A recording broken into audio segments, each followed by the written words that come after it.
There's two schools of thought when it comes to animation: pose to pose and layered.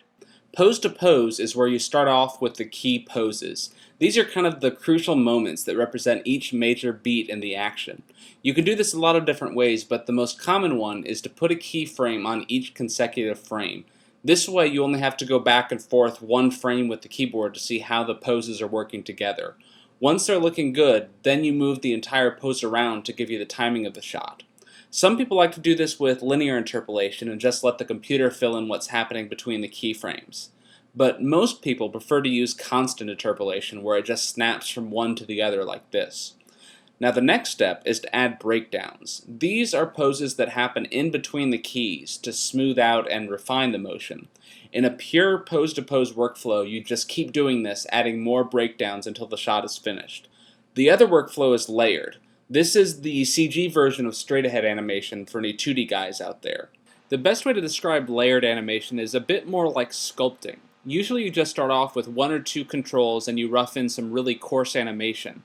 And then you go through, you add in more controls, you refine the animation, and just build the whole performance up from scratch.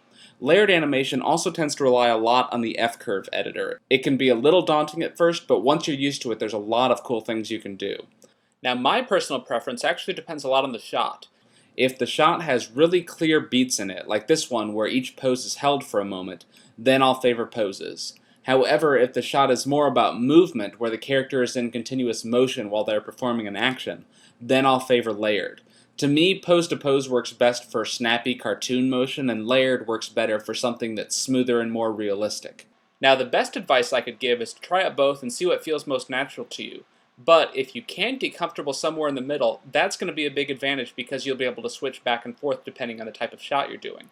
Plus, most of the time, straight pose-to-pose guys aren't going to do entirely poses. They'll probably finish polishing the shot in a layered fashion. And similarly, most layered guys are going to do at least a couple of poses before they start doing layered animation on a shot. Well, the Pigeon Impossible DVD is finally available. You can purchase it through the website. It includes all 23 podcast episodes. That's this one more video podcast, which I'll release next week. And it's going to be a longer one because I'm going to cram a whole lot of stuff that just couldn't fit into the other podcasts into that one.